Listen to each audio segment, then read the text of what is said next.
Pigeon Island National Park in St. Lucia. Pigeon Island is a 44-acre islet located in Gros Islet in the northern region of St. Lucia. Once isolated from the country in the Caribbean Sea, the island was artificially joined to the western coast of mainland in 1972 by a man-made causeway built from dirt excavated to form the Rodney Bay Marina.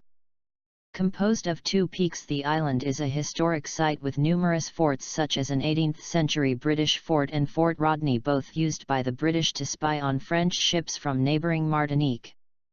In 1979 it was named a national park, and again in 1992 it became a national landmark under the control of the Saint Lucia National Trust, SLNT. Today, Pigeon Island is the home and major venue of the Saint Lucia Jazz Festival. History of Pigeon Island in Saint Lucia. Castilian navigator, Juan de la Cosa passed by Saint Lucia and Pigeon Island during his 1499 voyage and recorded the sighting on his world map of 1500. However, long before European explorers became aware of Pigeon Island, Amerindians who migrated from South America were the first people to spot and settle on the island. In fact, Amerindian artifacts dating back to 1000 AD are located on Pigeon Island in St. Lucia. The Arawaks were the first, but they were driven out by the Caribs, who are thought to have lived in caves along the shore of the island, fishing and hunting for small animals and birds to survive. Then, starting in the 16th century, Pigeon Island was used as a hideout by pirate gangs who could see approaching ships long before they saw them. The most famous pirate gang, with 300-plus men making Pigeon Island in St. Lucia their hideout, was led by a Frenchman, François Le Clerc, known as Le Capitaine Jam de Bois because of his wooden leg. The pirate gangs on Pigeon Islands were followed by European colonizers, with both the French and British establishing settlements on St. Lucia, and at the signing of the Treaty of Breda in 1667, French sovereignty was recognized. However, for 150 years that ended with the signing of the Treaty of Paris in 1814, control of St. Lucia and Pigeon Island changed 14 times. 7 times for the French and 7 times for the British, who were the ultimate victors and who actually built Fort Rodney along with the other military facilities on Pigeon Island starting in 1778. Military operations were abandoned on Pigeon Island in St. Lucia by the British circa 1861 at the beginning of the American Civil War. Pigeon Island was then used as a quarantine station for East Indian indentured labourers from 1877 to 1909. It was later used as a whaling station and even leased to an Englishwoman, Josette Agnes Huskinson, from 1937 to 1976.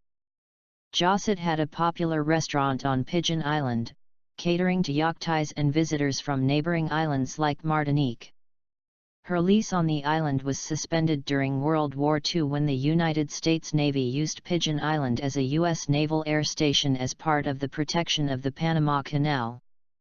Through all of this change of usage, it wasn't until around 1972 that Pigeon Island was connected to mainland St. Lucia through the construction of a causeway as part of the Rodney Bay development scheme. That ultimately led to the development of Pigeon Island as a national park with numerous attractions now known as Pigeon Island National Landmark. Things to do at Pigeon Island. 1. Explore the ruins. Ruins isn't a bad word where Pigeon Island is concerned. Everyone from hikers to newlyweds enjoy this slice of paradise, in and out of the park. If you're into hiking, you can hike one or both peaks located within the park. Fort Rodney is 225 feet high, while Signal Peak reaches 330 feet. It's a little challenging to get to the top, but it doesn't measure up to some of the more difficult climbs in St. Lucia, like the Gros Piton or Petit Piton climb.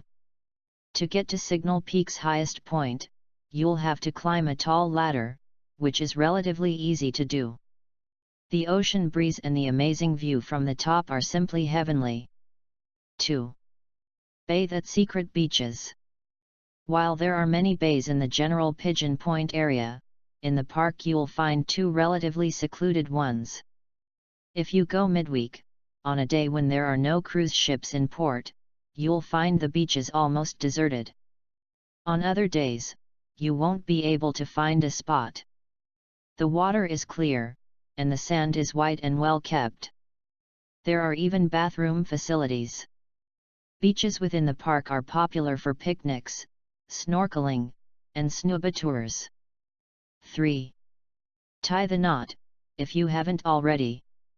Pigeon Island, particularly the Pigeon Island National Park, is a popular wedding site. Locals and visitors alike find that they get their money's worth when deciding to exchange vows there, as the site is peaceful, beautiful, and historic. What more could a person ask for to set the tone for their happily ever after? 4. Walk the nature trail. Nature lovers will enjoy what the park has to offer on the inside to 44 beautiful acres of protected greenery, packed with history, waiting to be explored. Pigeon Island makes for a great half or full day outing.